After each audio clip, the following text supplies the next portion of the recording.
Olá, dou-te as boas-vindas a mais um episódio. Voltamos a estúdio e com uma convidada que já esteve no meu podcast uma vez, mas em formato online. E como estás a ver, estamos a evoluir. Já não é a primeira vez que tenho aqui uma convidada que recebi em formato online e passámos a presencial. E quando recebi esta convidada no formato online, falámos de um tema muito interessante que foi o investir para os filhos, mas na perspectiva legal, que há sempre aqui uma dificuldade em perceber como é que isto tudo funciona e como é que se investe para os filhos, eles ainda sendo menores, e depois passamos para lá e, portanto, essa foi uma conversa incrível que eu vou deixar aí na descrição deste episódio o link para essa outra conversa para também veres o que falámos. Mas hoje vamos falar de um tema diferente. Vamos continuar aqui na área legal, mas vamos falar de dívidas. Vamos falar de sobreendividamento especificamente e um bocadinho tudo aqui à volta deste tema. Para nos acompanhar nessa conversa, tem aqui uma convidada muito especial que também vais encontrar redes sociais, os contactos todos aí na descrição do episódio e por isso quero dar aqui as boas-vindas à Marta Faria. Olá, Marta, Sérgio. bem-vinda novamente, agora presencialmente, Eu aqui ao meu agradeço canal. imenso o convite por estar cá, é um gosto e a especialidade é toda minha, no sentido de te agradecer. Muito obrigado. Eu também já estive no Fora do Escritório, o teu projeto Sim. vamos chamar podcast também, acho Sim. que o conceito é o mesmo, É. e também foi um gosto, foi uma conversa muito interessante, e já agora também vou Obrigada. deixar depois o link para essa conversa. Obrigada. Portanto, já é a terceira vez que Sim. estamos aqui nestes registros, digamos assim. Foi mais fácil da vez em que te entrevistei, mas Foi, pronto, então mas vamos trocando, não é? Foste tu entrevistada, depois entrevistaste e agora estás aí, portanto, se calhar daqui a uns meses trocamos outra vez. Está bem. Muito bem, então vamos falar hoje sobre endividamento, que é uma área na qual tu atuas particularmente, na área financeira de uma forma geral, mas o sobre endividamento aqui em particular. E se calhar fazer uma pergunta que me veio logo à cabeça quando pensei nesta conversa contigo, que é o que é tecnicamente o sobre endividamento? Porque eu acho que há esta sensação muito genérica, mas há alguma definição? Quando é que se pode dizer que uma pessoa está realmente sobre endividada? Olha, de facto não existe uma definição de dicionário específica para aquilo que é o sobreendividamento. No entanto, o mais próximo que nós podemos chegar é a definição que existe no Código de Insolvência em que a pessoa está numa situação económica difícil. E basicamente o que é isto? Traduzindo em miúdos, não é? Basicamente é aquela pessoa que tem vários créditos e que tem a expectativa de não cumprir todas as prestações que tem ao final do mês. Pode-se dizer que a partir do momento em que esta pessoa extrapola a taxa de juros, não é a taxa de juros, a taxa de esforço que é recomendada pelo Banco de Portugal e está na iminência de incumprir com as suas responsabilidades de crédito, está sobreendividada. E qual é essa taxa de esforço recomendada, de uma forma geral? O ideal são os 30%, já com o crédito de habitação. O que é difícil. Extremamente difícil, sim. Porque, normalmente, estas pessoas que estão em sobreendividamento vão recorrendo, e aqui é que agrava substancialmente a taxa, quando recorrem cartões de crédito e há aquele efeito bola de neve, que é crédito sobre crédito para pagar o crédito e as prestações. Há um momento de ruptura, que é quando já não existe a possibilidade de recorrer a mais nenhum financiamento, e então aí é o sobreendividado. Mas, ou seja, então a pessoa terá, vamos dizer, que cumprir esses dois requisitos, que é a questão da taxa de esforço acima dos 30%, mas também a iminência de não conseguir pagar. Ou seja, no limite a pessoa pode ter uma taxa de esforço de 70% ou de 80%, desde que continua a pagar tudo, não é tecnicamente sobreendividada. É isso? Bom, ou não? É um bocadinho por aí neste sentido, que, ou melhor, eu vou dar este exemplo que é o mais prático quando já chegam a mim, que são os clientes que já esgotaram todos os cartões, todas as hipóteses de consolidar créditos e já não têm na banca qualquer tipo de resposta. Quando a banca diz assim, já lhe demos tudo aquilo que é seu, não lhe damos mais, está sobreendividado. E isso é mesmo situação limite já. Sim, completo. E o que é que se pode fazer, ou como é que se pode...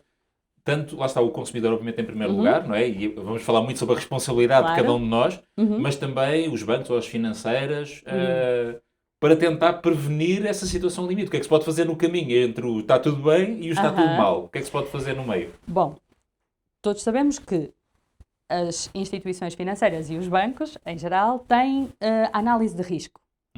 E eu presumo que aqui é que começa tudo, porque aqui as orientações estão para as pessoas que necessitam de contrair os seus empréstimos.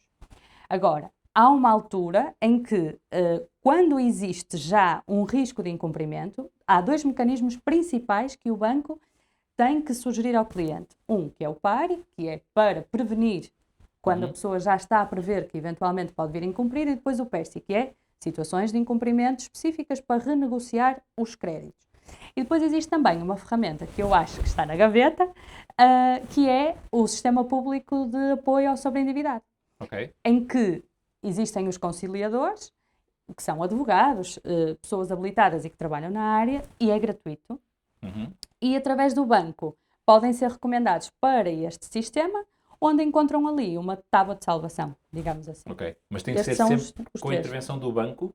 Ou a pessoa... Porque eu percebo que uma pessoa que olha para as suas contas e percebe isto não vai correr bem, mas não quer já dizer isto ao banco. A pessoa pode recorrer ela própria a isso? Pode, naturalmente. Estes 3 exemplos que dei, destes diplomas, a pessoa não necessita de estar dependente da intervenção do banco.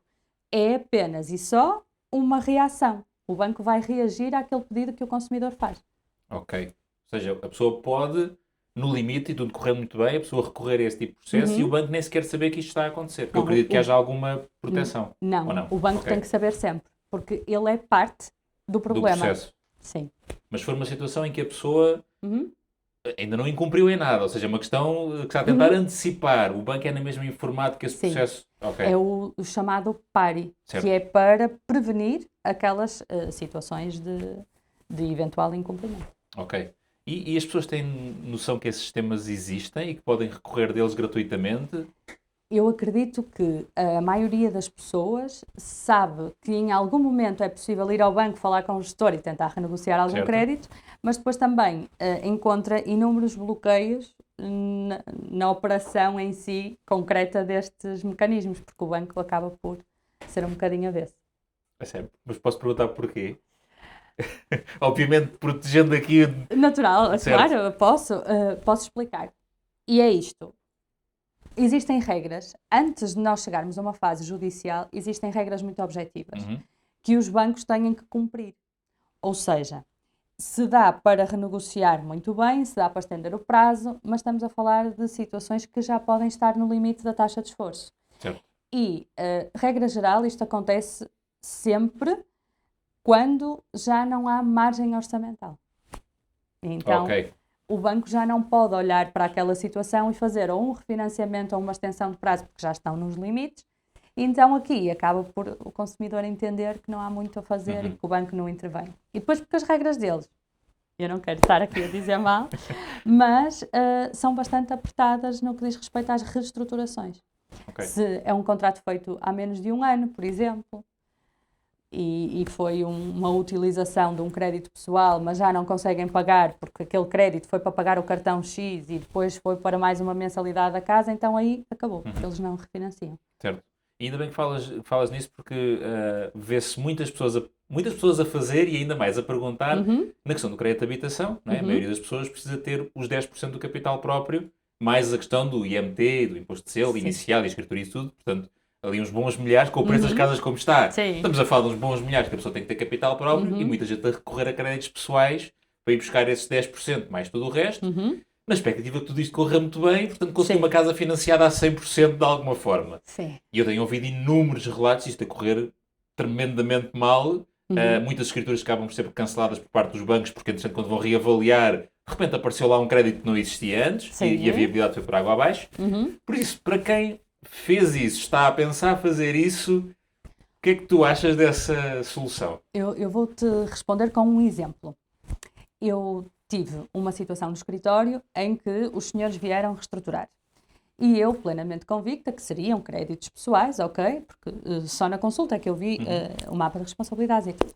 E o que é que nós tínhamos lá? De facto, tínhamos crédito pessoal. Mas, quando eu fui ver os valores, aquilo já não era reestruturável, porque estava... Ou seja, não é possível fazer isso, porque é crime. Certo. Ou seja, nós temos ali uma situação em que não havia a possibilidade de reestruturar porque houve um erro na contração do crédito, que foi simultâneo com o crédito de habitação. O Banco de Portugal agora já bloqueou e há a obrigação mensal de estar a comunicar todas as obrigações, precisamente porque esta era muito recorrente. Certo. E o endividamento é brutal, porque as pessoas não estão a fazer e havia muitos intermediários que aconselhavam a fazer. Já ouvi dizer imobiliárias também, já ouvi esses relatos. Sim, e aconselhavam-nos a fazer com a promessa de que ao final de 2 anos havia um refinanciamento total da dívida no Banco do Crédito de Habitação. E nós temos pessoas com com crédito pessoal para financiar a casa com prestações mais elevadas que o crédito de habitação. Claro. Aqueles 10% em termos de prestação custam tanto ou mais do que os 90%, não é? Sim. Não só pela taxa de juros, que obviamente o crédito pessoal é muito mais elevado, mas também pelo prazo que é muito mais curto. Portanto, juntamos isto tudo. E eu peço desculpa, mas deixa-me só dizer isto, que é... este caso que eu estava a referir, os senhores acabaram por ir para a insolvência, porque depois não havia mesmo a possibilidade de justificar que eles conseguiriam pagar, porque estatisticamente aqueles 2 créditos em conjunto eram superiores quase ao vencimento que eles tinham. Portanto, enquanto houve cartões de crédito para ter ali um balão de oxigênio, estava tudo bem. Estourou o plafão, acabou. Certo. E que outras utilizações é que tu vês recorrentes para os créditos pessoais? Eu sei que há esta questão que é, eu espero, cada vez mais residual da utilização para crédito de habitação. A maior parte das pessoas não faz crédito pessoal para isso, faz para mil e uma coisas diferentes. Sim. Tens assim alguns padrões para perceber um bocadinho melhor a utilização deste tipo de créditos? Quando as pessoas chegam ao escritório, normalmente elas vêm de um consolidado decorrente de uma doença, de uma separação. Ok, então já fizeram um consolidado primeiro? Sim. Okay. Tentaram reunir todas as responsabilidades que tinham e ficaram realmente em esforço. Só que o que é que acontece? Ao fazerem os pagamentos, eles depois voltaram àquele ciclo de utilização dos cartões. Pronto, e aí disputou. Okay. Mas, regra geral, as pessoas que me chegam estão relacionadas com alguma infelicidade que tiveram na vida. Separação, doença, infelizmente é o mais recorrente.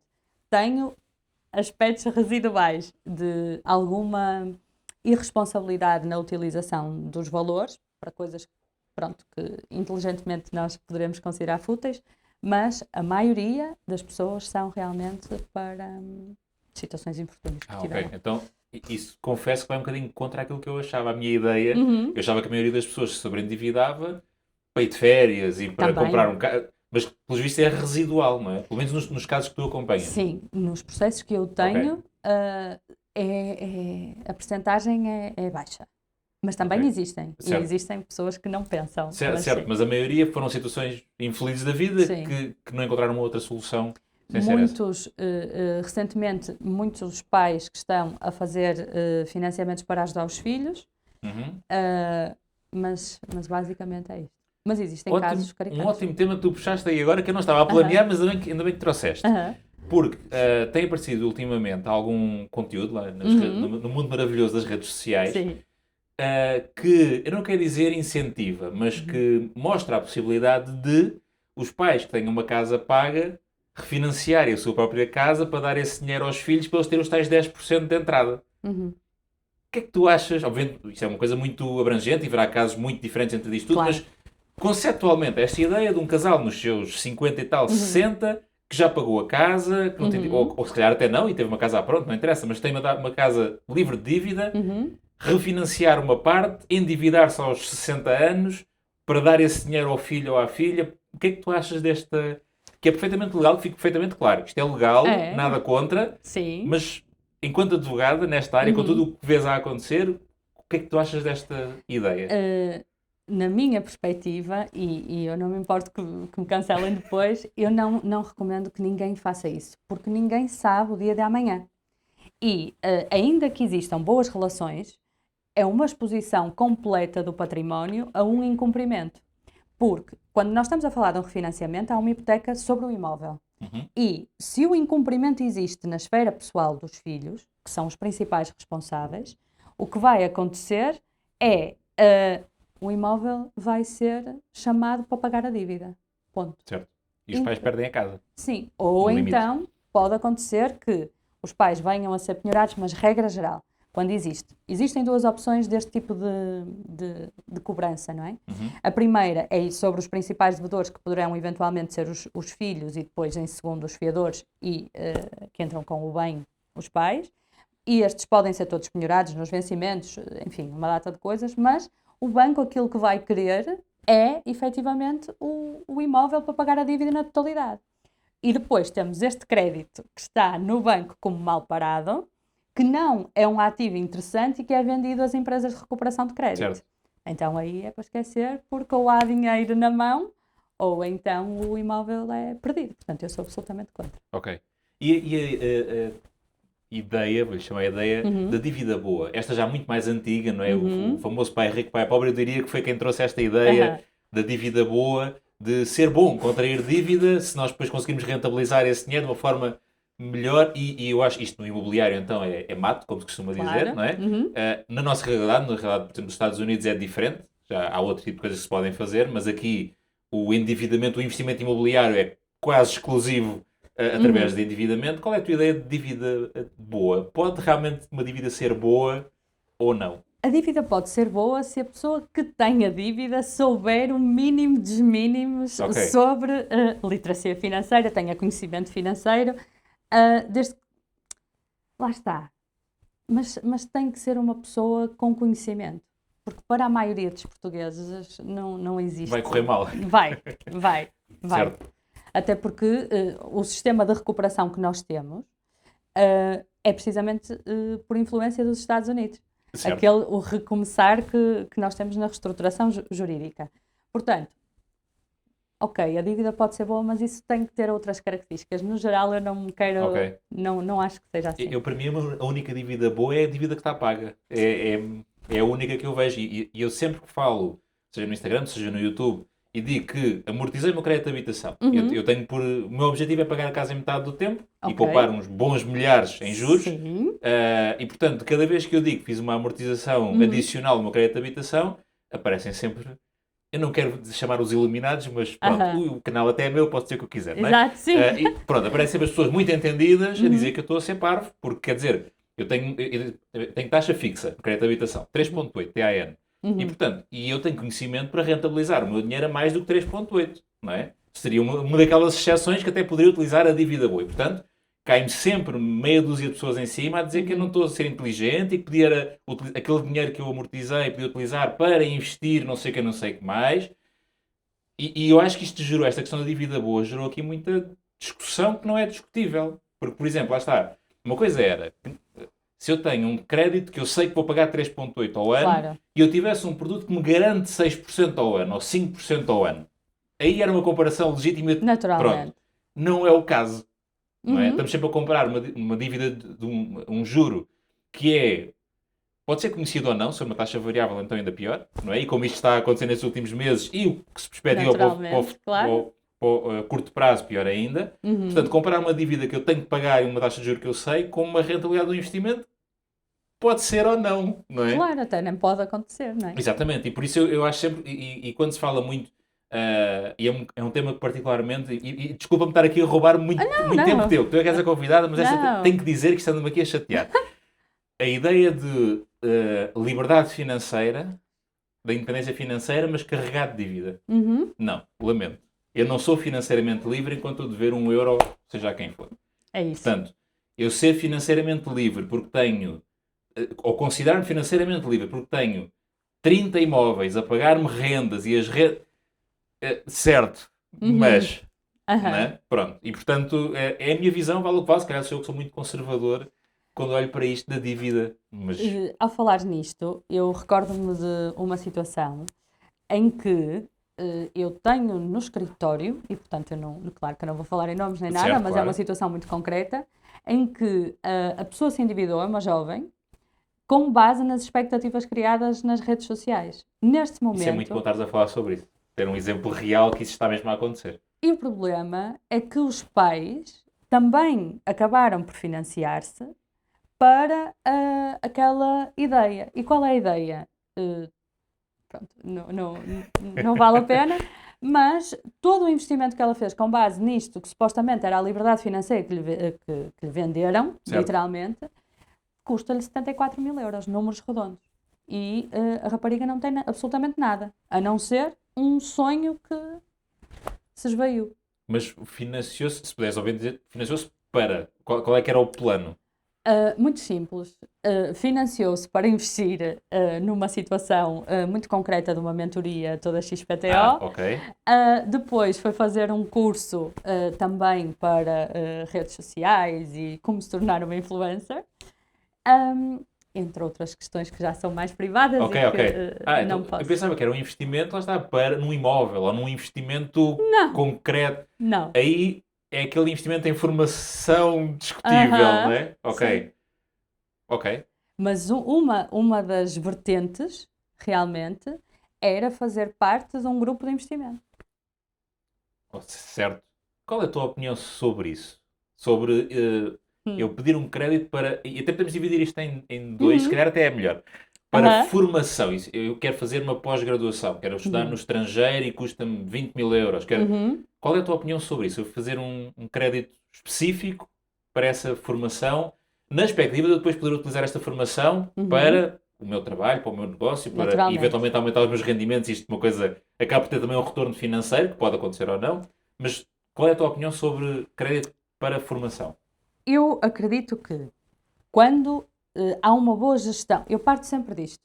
Nós podemos, e nós somos uma sociedade de consumo, que não está, até pelos rendimentos que tem, com a disponibilidade de aceder a tudo de uma forma com o próprio vencimento. Mas, se houver planeamento, porque ninguém acorda de manhã a dizer que quer ir para os Estados Unidos Uhum. tirar um curso. Certo. Se houver um planeamento até lá, ok, ótimo. Seria o ideal. Este era o mundo ideal, nós programarmos e não dependermos do crédito. Havendo um financiamento que com dados muito concretos, porque eu só lido quando as coisas correm mal e, portanto, a minha visão é muito negativa. Eu não quero, pronto, não quero ser extremamente negativa, mas é a realidade. O ideal seria não recorrer a financiamento. Quando as pessoas têm, pronto, essa necessidade, que seja com conta, peso e medida. Certo. Que não... Eu tenho os exemplos negativos sempre. Ok. Mas já achas que pode ser legítimo a pessoa. Naturalmente. Lá está, obviamente, e eu concordo, claro, contigo, não é? Se a pessoa conseguir antecipar, juntar o dinheiro para.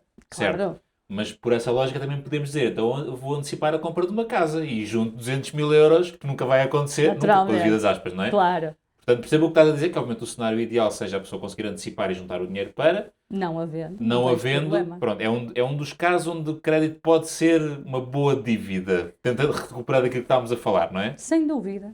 Ok, Mas com base nisto, seja o que é, a pessoa tem que partir para o financiamento com informação clara dos prós e contras.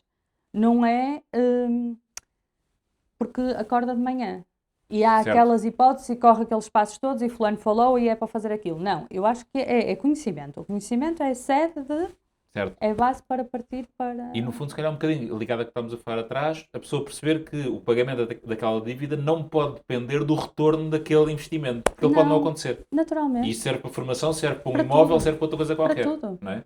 Ou seja, eu tenho que ter a minha situação financeira capaz de dizer, mesmo que isto corra muito mal, não traga retorno financeiro nenhum, É eu sou isso, capaz de assegurar isto. é isso. Porque senão, se estamos à espera que o retorno do investimento é que paga o investimento, Porque isto é muito por aí. Há pessoas que até fazem estas formações por gosto próprio, nem é para ter. certo, também, sim. Pronto, e é um investimento que fazem em si próprias e está tudo bem, desde que seja programado e desde que seja planeado, está tudo bem. Certo, Agora com conta, peso e medida. muito bem. Não consigo ser totalmente positiva aqui. Não, mas eu acho que é importante, e ainda bem que trouxeste esta ideia de uma pessoa que foi influenciada pelas redes sociais, porque muito se fala de redes sociais e dos influenciadores, Sim, e eu acho que há ótimos influenciadores e péssimos influenciadores. Influenciar dúvida. por si não é uma coisa boa nem má, depende do que é que estamos a influenciar, não é? Naturalmente. Pronto, e nesse caso em que a pessoa foi influenciada a endividar-se em 74 mil euros, Números redondos, é números 73 redondos, e ok, qualquer coisa. mais de 70 mil euros para um sonho que não se sabe muito bem como é que se vai concretizar, eu aí vou arriscar, e não sabendo, obviamente, nem sendo relevante qual é a situação e o curso e as pessoas em concreto, eu arrisco dizer que foi uma pessoa mal influenciada, não é? Foi influenciada negativamente. E espero que esta nossa conversa e o teu, que tu chamas de negativismo, mas que eu chamo realismo, que sirva para influenciar positivamente Sim. as pessoas a estarem mais atentas a isso. É fundamental. Certo? Porque lá está, o mundo está cheio de oportunidades. Boas e más. Não é? Naturalmente. Pronto, e portanto, é muito o intuito do meu trabalho, do teu também, e desta nossa conversa é podermos trazer estes temas para cima da mesa para que as pessoas, quando veem uma proposta dessas, porque a internet está inundada de propostas dessas, olhem para aquilo e percebemos isto faz sentido, não faz, não é? Eu peço até desculpa de te interromper, mas Força, é força. mesmo nisto. As pessoas têm que ter conhecimento e o conhecimento não é aquilo que a internet nos diz para nos agradar. Nós temos que problematizar sempre o que nos é oferecido. Certo. Até porque o marketing, e muitos destes cursos, não sei se é o caso ou não, mas muitos estão envolvidos em marketing de vários tipos, não é? Sim. De vários perfis, mas o marketing é perito em dar a volta a esse contexto todo e fazer-nos esquecer dessas partes todas, ou não nos fazer pensar nessas partes todas. E portanto é extremamente importante nós sermos capazes de pensar nessa parte que o marketing, quem nos está a vender, não está minimamente preocupado, não é? Porque nesse caso, essa pessoa pagou, aposto eu, o que tinha a pagar, e portanto quem vendeu, recebeu, e agora o problema já não é... É dela. Lá está, e se for preciso depois o outro lado não diz, então é o risco do negócio, é o risco do investimento, não é? Literalmente. Pronto, e o problema já não é meu. Alguma coisa não fizeste bem. Exatamente, a culpa nunca é de quem vendeu o sonho desajustado, é sempre quem não o conseguiu executar. Sem dúvida. Não é? Boa. Cartões de crédito nos centros comerciais. A abordar... E eu falo sobre isto também porque eu comecei a trabalhar com 16 anos, 16, 17, part-time num supermercado, e portanto a ganhar 200 e poucos euros, se não me falha a memória. E na altura, uma empresa de cartões de crédito já nem sequer existe, foi, ou estava a fazer uma visita a todas as lojas daquela cadeia para vender cartões de crédito às pessoas. E eu na altura, portanto um jovem com 17 anos a ganhar 200 euros, consegui um cartão com 1000 euros de plafond. Cartão douradinho e tudo. O que para um jovem de 17 anos é o topo da escala, não é? Ganhei ali. E continuamos a ver nos centros comerciais muitas bancas a ir ter com as pessoas. Qual é a tua opinião sobre esta oferta assim tão aberta e tão... Obviamente depois, sabendo que estas financeiras também têm os seus níveis de risco e as suas regras para cumprir e as suas análises, certo? Mas o conceito de estar ali num centro comercial a abordar pessoas, a vender cartões de crédito e a oferecer micro-ondas, qual é a tua ideia? Isso agora está supostamente a entrar em proibição. Olha, não sabia.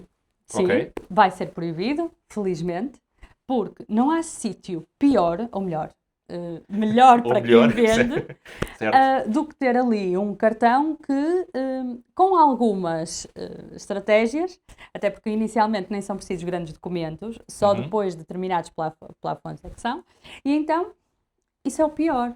Porque num centro comercial onde o consumo, e não é só as bancazinhas deles, portanto, cada cadeia de loja agora também já tem os financiamentos e aquilo é tudo aprovado assim. É o pior. Porque muitas destas pessoas que eu tenho, que são aqueles que se endividam por um telefone, um frigorífico americano e etc., partem daqui.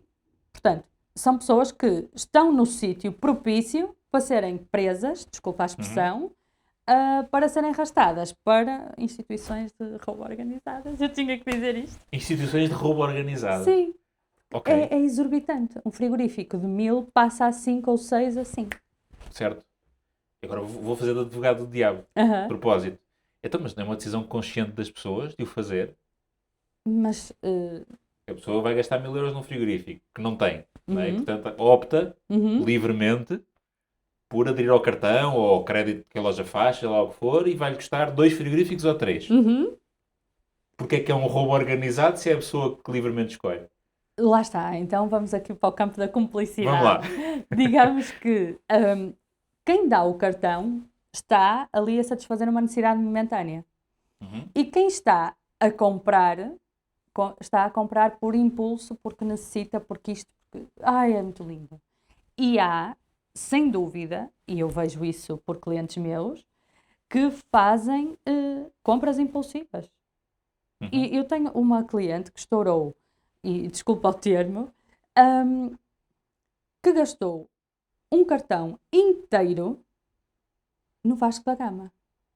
Em compras, aí sim, por impulso, foram 3 ou 4 relógios, comprou tudo daquela marca americana, toda XPTO, e apresenta-se na reunião e eu pergunto-lhe como é que as coisas correram e tal, e ela explica-me, olha, eu tive esta necessidade, por isso, respondendo objetivamente, há aqui um percentual de cumplicidade de 50-50, porque a pessoa está a fazer uma compra irrefletida, e por outro lado temos alguém que, ok, tu queres, então toma lá, mas eu vou buscar o triplo ou mais. Há de tudo. Ok. Mas legalmente essas entidades também podem ser chamadas à responsabilidade se aquilo correr muito mal num processo de sobreendividamento. Uhum. Esse tipo de entidades também pode ser de alguma forma responsabilizada pelo sobreendividamento? Todos eles têm que cumprir balizas. Que não cumprem os cartões de crédito é um mundo à parte. Ok, E eles podem, eventualmente, ser responsabilizados, que não é responsabilizados, é penalizados na componente dos juros que cobram. certo. Porque nos processos de reestruturação, que estavas então a referir agora, judicialmente, é possível aplicar perdões de 10, 20, 30%, temos que ter aqui alguma razoabilidade, e quem é que normalmente sofre com isto? São Os cartões de crédito. os responsáveis pelo endividamento, que são os cartões. Mas é por isso, e nós estávamos a falar antes de começarmos a gravar, que é por isso é que os cartões depois cobram 15% de taxa de juros, não é? Claro. Que é para poderem recuperar o seu dinheiro rapidamente. Claro. Portanto, num processo desses, mesmo que percam uma parte, o dinheiro deles já lá está de volta e muito mais, não é? E já está. Certo. Porque estamos a falar de 10, 20% num cartão, que normalmente são estes que têm 2, 3 mil euros.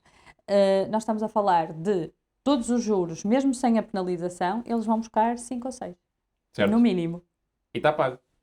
Ou seja, eles por perderem dinheiro, é quase impossível perderem dinheiro, não é? É Com um impossível. juro tão alto, É impossível. com meia dúzia de pagamentos que a pessoa faça, já tem o dinheiro deles de lá de volta, não é? E são os melhores para negociar, para eles está sempre tudo bem. Pois, obrigado.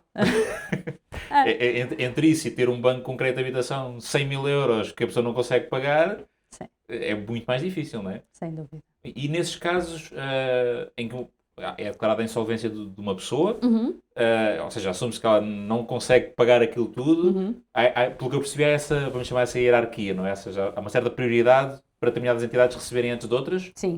Os créditos, nós temos sempre, os que se pagam primeiro é o Estado, Segurança Social e Finanças. Nunca falhe. Certo. Sim. Esses mantêm-se até fecharmos os olhos e depois temos uma graduação de créditos que é feita, os créditos hipotecários, garantidos, enfim. E depois, em última instância, recebem os pessoais e recebem os, que normalmente são os cartões de crédito. Ok. Crédito pessoal e cartão de crédito. E São uma os coisa que me últimos. lembrei agora que tem a ver também com as heranças, não é? Quando uma pessoa falece e deixa dívidas, também é sempre uma preocupação, não é? Sim. Quando há as partilhas, habilitações de herdeiros, ok, a pessoa tinha património, certo, mas também tinha dívidas, afinal os herdeiros também herdam dívidas, que acho que é uma questão que eu já ouvi tanta coisa diferente, confesso que eu não sei muito bem Mas como é que isso herda, funciona. se houver efetivamente património, quando nós estamos a receber alguma coisa, recebemos o bom e o mau. Ok, E necessariamente há aqui, se há um ativo, depois também há o passivo. E das duas uma, se nós não queremos efetivamente receber nenhuma dívida que esteja inerente ao pai ou à mãe, pode simplesmente repudiar a herança e está tudo bem. E o próprio património é que paga e nós... Agora, se eu quero ficar com a casa da minha mãe, eu vou ter, e se a minha mãe deixar algum tipo de dívida inerente, eu vou ter que assumir a dívida para ficar com o património. e se o património não for suficiente? Ou seja, imagina que tens ativos de 10 mil euros, tens passivos de 50, não é? Podia. Certo. E para o lado do banco? E assumindo que não há seguros de vida, não há nada associado, que estes 40 mil euros de diferença... Não é responsabilidade nossa. A lei prevê que nós podemos repudiar a herança. Certo. Mas o banco, a financeira, assume essa perda de 40 mil euros? A partir do momento em que repudiamos, sim. Eu pensava que não. Pensava que quando houvesse este diferencial negativo, Não. alguém tinha que o pagar. Não. E não achas que isso pode ser perverso em termos de sobreendividamento naquela do se morrer ninguém paga isto? Mas normalmente eu falo pelos meus clientes. Pode existir quem pensa assim. Mas uma das perguntas, e eu estive em Lisboa em reuniões e 3 deles foram taxativos, que é, eu não quero é que isto depois passe para os meus filhos. Acho que há mais essa preocupação, certo, de não deixar problemas de futuro. Agora, a partir do momento em que a herança não me interessa, eu até falo mais, por exemplo, aqui no Norte, que é aqueles terrenos que não interessam a ninguém e que têm o IMI acumulado, Exato. não sei de quanto, é repudiar e está feito. Ok. Eu tenho, e depois também, mas se calhar é melhor não dizer nenhuma artimanha, meu Deus. Mas depois os herdeiros só podem ser demandados quando há uma habilitação de herdeiros e nós não somos obrigados a fazê-la, tampouco. Ok. Então, e que tipo de comportamentos é que tu vais vendo mais? Nós falamos um bocadinho o tipo de dívidas que são acumuladas, não é? mas que tipo de comportamentos é que vais vendo aqui um bocadinho, se calhar, na gestão que as pessoas fazem das suas finanças, não é? Porque, por exemplo, ok, uma situação de saúde, uma separação, é um Sim. imprevisto, não é? Aconteceu e a pessoa teve que se endividar para... E eu aqui digo muitas vezes, eu acho que há o crédito que é necessário, que são aqui alguns exemplos, há o crédito que pode ser estratégico, a tal questão da dívida boa, com grandes aspas, e depois há a maioria que é tudo o resto que não interessa a Sim. ninguém. Ok, há pessoas que por necessidade recorrem a crédito. Mas, como nós falámos há bocadinho, idealmente a pessoa devia se ter preparado antecipadamente para quando uma coisa dessas acontecesse, Claro. não ter que recorrer. Que tipo de comportamentos é que vês que faltam ou que falham nesta preparação, na gestão das finanças? Depois, quando analisa a documentação da pessoa, conhece a história da pessoa, há algum tipo de comportamento ou de padrão que tu vais vendo e que tu pensas que realmente podia-se evitar se qualquer coisa. Vês algum comportamento assim? É muito simples.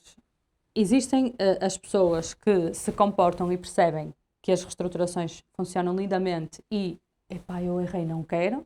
Mas depois, e eu ultimamente tenho-me parado com isto, eu peço imensa desculpa, mas eu vou desabafar, não? Força, aproveita. Que é aquele tipo de pessoa que já não consegue pagar absolutamente nada, que está efetivamente numa situação económica bastante difícil, reconhecida até pelo tribunal, e que neste período em que nós estamos a tentar recuperar financeiramente aquele agregado familiar, mantém-se com comportamentos de completa irresponsabilidade. E estamos a falar de jogos online, estamos a falar na compra de equipamentos que são fundamentais para o exercício da minha atividade e que não é nada, porque senão a empresa pagava. Estamos a falar em gastos corriqueiros do dia-a-dia, desde almoçar fora, nada contra, mas quem não Certo, pode dentro do orçamento é de cada um. supérfluo. Claro. E a permanência de hábitos, desde fazer compras, por exemplo, eu tive uma situação recente em que eu estive mesmo, por imposição legal, a verificar os extratos. E no mês em que há um incumprimento com aquilo que é o teto, que eu acho que é a coisa para manter em dia, em nível 1, eu não consegui pagar porque tive muitos imprevistos, porque aquilo foi um mês péssimo. E eu fui ver esses extratos e verifiquei que nesse mesmo mês foi quando houve um comportamento de gasto excessivo em coisas desnecessárias. Portanto, eu não sei se me estou a fazer entender. Percebo. As pessoas não têm noção do dinheiro que gastam e como gastam.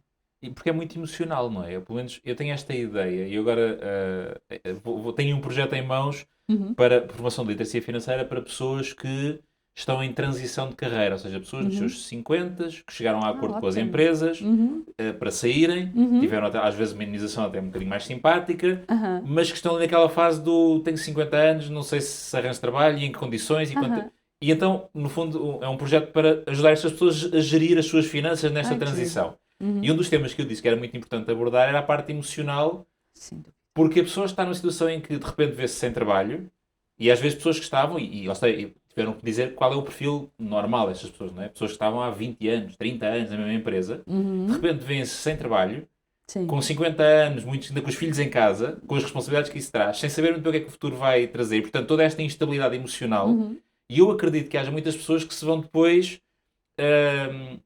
vão tentar compensar este desgaste na parte do consumo. Até porque eu recebi uma imunização simpática e, portanto, tenho margem. Não é? Agora posso. E depois, se calhar, daqui a uns anos acabou-se a imunização, ninguém sabe para onde é que foi. Achas que também pode ser esse tipo de pessoas, ou seja, já estão numa situação onde claramente elas têm a noção que aquilo não está bem e que isso está a pesar, mas emocionalmente é a forma, é o escape que encontram. Sem dúvida, sem dúvida. Completamente aliados, que isso só está a piorar a situação base, não é? Completamente. Ai não, os meus filhos, neste exemplo, eu não estou traumatizada com o exemplo, mas é o principal. Não, eu não ia privar os meus filhos de irmos às compras e ir comer a uma cadeia alimentar. Não vou perder isso. Ok, mas é o teto que está em causa. Como é que perder a casa? É aqui mas eu mereço porque eu trabalho imenso. Ok, tá. Mas a componente emocional é a primeira, porque as pessoas não têm noção, não têm completa noção e gastam. Eu tenho um processo de uma rapariga em que ela gastou cerca de 20 mil euros e eu pergunto-lhe como. foi na decorrência de um desgosto que eu tive e eu depois fui-me compensar, foi isto, foi aquilo. Portanto, Lá está. sem Certo. dúvida. Eu acho que é das coisas que mais leva aquela noção do merecimento, eu vou fazer isto, eu vou fazer aquilo. Sim. Sem ter esta capacidade de perceber que isso só está a piorar o que originou tudo isto, não é? Não tem. Eu acho que estas pessoas vivem neste momento completamente noutra órbita. Certo. Mas não é por mal. Eu até acredito que não seja por mal. Ou é porque... Eu tive uma conversa com uma psicóloga a ver se ela me ajudava a tentar entendê-los e não julgar. Mas é fugir do problema. É tentar não perceber, tentar manter-se ali à tona da água numa lucidez que não é lucidez Certo. nenhuma. Já tiveste algum caso de uma pessoa que tenha um processo de insolvência, Uhum. resolveu-se e depois ao fim dos tempos aparece-te outra vez com uma segunda insolvência, segunda, terceira, não sei. É recorrente ou normalmente as pessoas apanham o susto à primeira e passa? Eu peço desculpa, mas eu vou usar o mesmo exemplo. Força. Meu Deus. É assim, a insolvência nós podemos fazer uma vez na vida quando temos a exoneração do passivo restante, ou seja, Ok, aquilo agora que- traduzindo isso para Exato. português normal. que é quando existe o perdão global da nossa dívida. Todos Ok. nós temos direito a recomeçar uma vez na vida, por más escolhas, por infortúnios, o que quer que seja. Dali a 10 anos nós podemos recorrer novamente, mas com muitos critérios e temos que ver o que é que acontece. O mais recorrente, e este exemplo vem daí, ou seja, já houve uma perda total de património e, a seguir, uma nova situação, um padrão de comportamento que se repete. Mas o que eu vejo mais, não tanto nos insolventes, porque eu também trabalho com insolvências, mas não tanto, o que eu vejo mais é nos processos de reestruturação, Ok. em que a pessoa entra com uma taxa de esforço brutal, reduz a prestação em 60% e depois o mercado diz-lhe assim, Tens margem. Toma lá mais um cartão. Não é? exatamente. E normalmente é assim que funciona. Isto é recorrente. Certo. Em pessoas que, com perdão, que eu não estou aqui para julgar ninguém, que não aprenderam com a situação e com a aflição que passaram antes.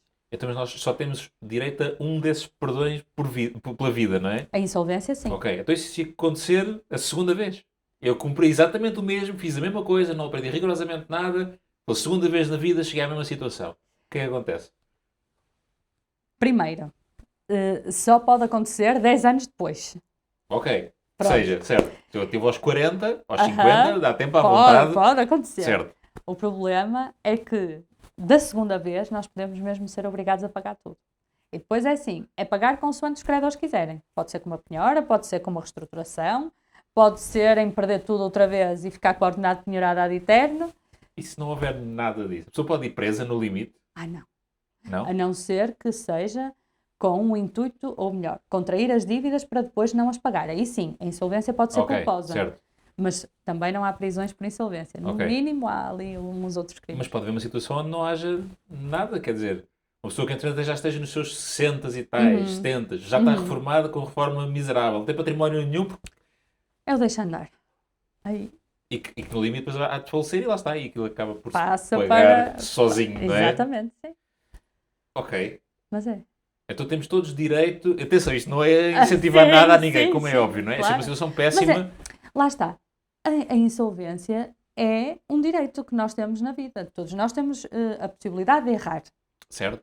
E não podemos ser penalizados com isso. Agora, do erro tem que nascer ali alguma coisa. Porque depois só a reestruturação. Não há outra margem. Não há...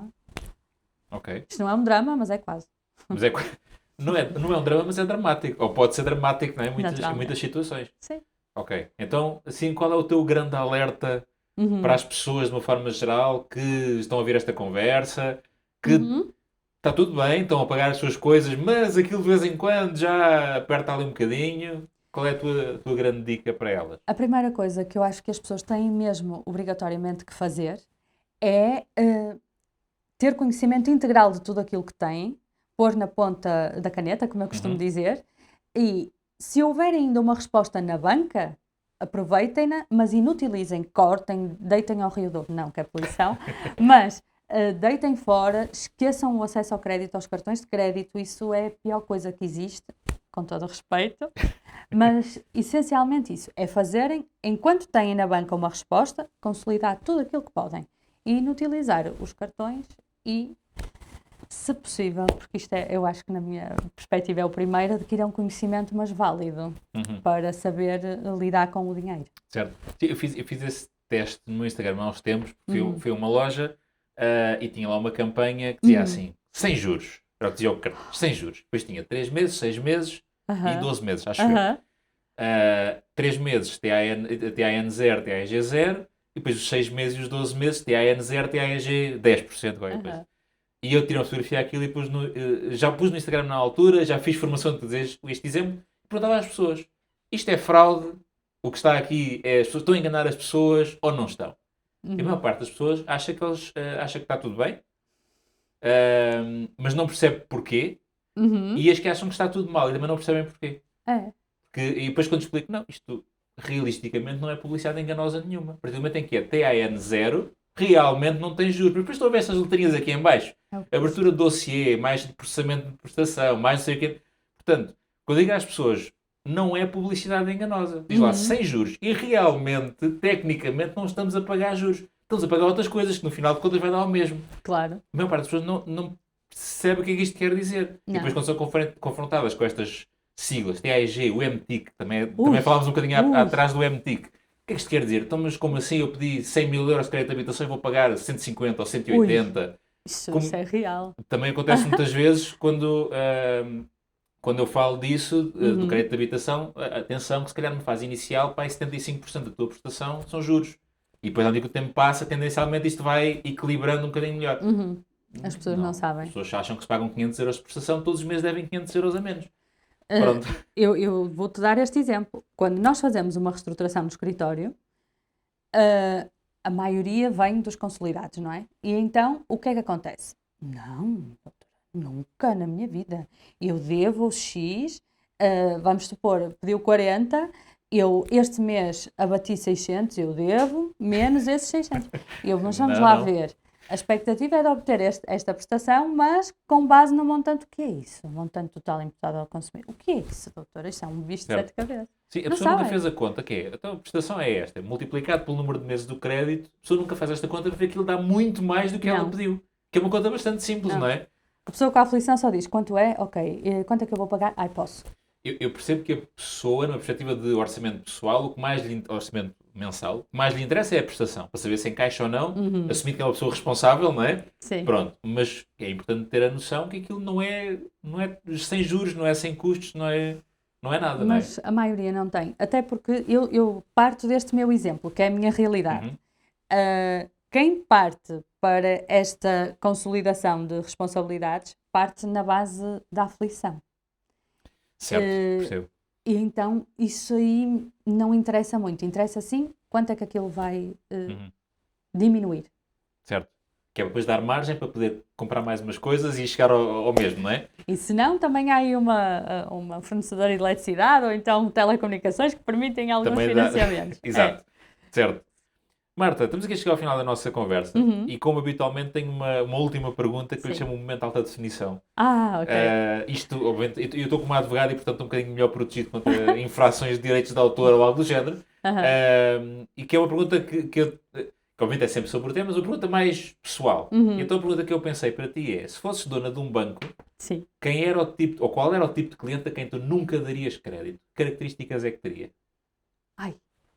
A quem é que eu nunca daria crédito? Bom... Não tens de dizer nomes, ok? Ok. Mas eu jamais concederia crédito a pessoas que só recebem o salário mínimo nacional. Ui! Peço desculpa, mas eu tenho que ser isto vai dar um bom corte. Porquê?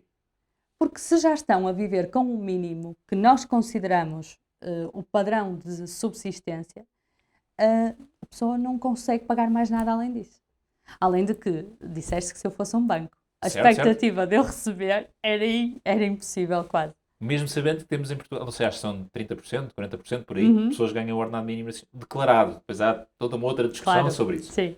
Mesmo sabendo que perderias 30% ou 40% da população potencial cliente. Sim. Eu deixava as bancas para os cartões no shopping. Não, mas estou a brincar, agora estou mesmo a brincar. Mas não concederia a estas pessoas. Primeiro, porque eu acho que elas não têm conhecimento para adquirir crédito. E depois, porque a expectativa da minha recuperação era nula, era 2 vezes por ano no subsídio de férias e de Natal. Perspectiva muito interessante. Confesso, não estava à espera da resposta. Porque o banco quer é o É o lucro, dinheiro não de é? volta. Sim, sim, sim. E estas pessoas não são meus clientes. Ai, socorro. Boa resposta. Olha, gostei. Gostei, Obrigada. fiquei surpreendido, confesso. E é por isso que eu gosto destas perguntas finais, porque a resposta normalmente tem-me surpreendido bastante. Que é sempre bom. Muito bem. Olha, Marta, obrigado mais uma vez. Preciso aceitar aqui o Eu é convite que agradeço. para estarmos aqui à conversa. Acho que foi uma conversa muito interessante. Estamos aqui praticamente uma hora que voa, passa a ser muito rápido, a falar sobre estes temas todos, e tenho a certeza que quem estiver aqui a ver ou a ouvir a nossa conversa aprendeu muito, e portanto obrigado, e havemos de voltar para Sim. mais uma conversa, que há sempre coisas novas, há sempre temas novos para falarmos, por isso obrigado por teres aceito o meu convite Eu mais é uma que vez. agradeço a oportunidade. Muito obrigada por estar cá. E para ti que estiveste aí desse lado a ver ou a ouvir esta nossa conversa, espero que se tenha feito sentido para ti, espero que tenhas gostado, espero que tenha sentido aqui, ou que tenha servido muito alerta para aquilo que andas a fazer com as tuas finanças, para tentares prever aquilo que queres fazer com o teu dinheiro. Obviamente o crédito existe, é uma ferramenta financeira como outra qualquer, tem que ser usada de uma forma responsável, de uma forma moderada. Isto é como eles dizem que é os jogos, mas eu detesto falar sobre a parte dos jogos, e portanto, cuidado com a utilização do crédito, mas aqui as dicas da Marta e estas nossas conversas ajudam seguramente a tomar as melhores decisões. Como eu disse logo no início, vais encontrar na descrição do episódio o link para as redes sociais, para o site da Marta, para poderes conhecer melhor o seu trabalho, e se algum infortúnio te acontecer, poderes recorrer aqui também ao trabalho dela para te poder ajudar. Não te esqueças também, obviamente, e como peço sempre, subscrever o canal, deixar aí comentários, deixar o teu gosto, partilhar esta conversa com toda a gente que achas que possa beneficiar de eu ouvir. Muito obrigado e até à próxima.